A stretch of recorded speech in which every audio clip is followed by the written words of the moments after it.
আমি বাস করি, গ্রামের দৃশ্যটা তোমাদের কাছে তুলে ধরছি। তোমরা অবশ্যই ভিডিওটা দেখে আমাদের চ্যানেলটাকে লাইক ও সাবস্ক্রাইব করে দিবে। সকালে ঘুম থেকে উঠে আমি রাস্তায় একটু হাঁটতে গিয়েছি, তখন প্রচণ্ড রৌদ্র উঠেছে। আর রৌদ্রুর আকারটা দেখো কেমন হয়েছে, একদম চকমক করছে রৌদ্রটা। আর পাখিদের কিচিরমিচির শব্দ হচ্ছে, সেখানে মনে হচ্ছে যেন এত সৌন্দর্য লাগছে, মানে ভাষায় প্রকাশ করা যাচ্ছে না। তোমরা ভিডিওটা দেখলে অবশ্যই বুঝতে পারবে।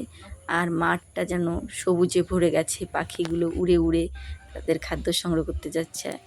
আর এত রৌদ্র উঠেছে দেখো, গাছটাকে চেনাই যাচ্ছে না, গাছের পাতাগুলো বোঝাই যাচ্ছে না যেটা কি গাছ। এতটাই রৌদ্রতে যাওয়াই যাচ্ছে না, মনে হচ্ছে যেন শরীরটা পুড়ে যাচ্ছে, এতটা রৌদ্র। ঘুম থেকে উঠেই রাস্তায় গিয়েই দেখি প্রচণ্ড রৌদ্র, এতটা তাপ রৌদ্রের যে রৌদ্রের তাপটা সহ্য হচ্ছে না, প্রখর রৌদ্র। আর তারপর স্নান করে ফুল উঠাতে যাব, তার আগে দেখি গাছটাতে, আমাদের গাছটাতে এত সুন্দর ফুল উঠেছে দেখো বন্ধুরা। এই ফুলগুলো স্নান করে তুলে ঠাকুর পুজো দিব। অবশ্যই তোমরা দেখছো ফুলগুলো আমাদের, কিন্তু এই সময় আমাদের এখানে এরকম ফুল হয় না, কিন্তু এই বছর এখনও ফুলগুলো সে সুন্দরভাবে ফুটছে।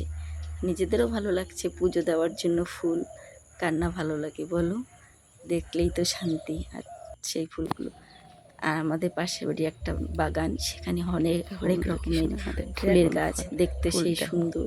সেখানে একটা ড্রাগন ফল গাছ আছে, ফল গাছটার মধ্যে দুটো সুন্দর ফুল ফুটেছে দেখো তোমরা, অবশ্যই দেখতে পাবে। ড্রাগন ফল গাছটা বেশি বড় না, ছোটই, তাতে সুন্দর দুপাশে দুটো ফুল হয়েছে। আর বাগানটার মধ্যে হরেক রকমের ফুলের গাছ লাগানো আছে। বাগানের সৌন্দর্যটাই যেন পাল্টে গেছে, দেখো একটু তোমরা।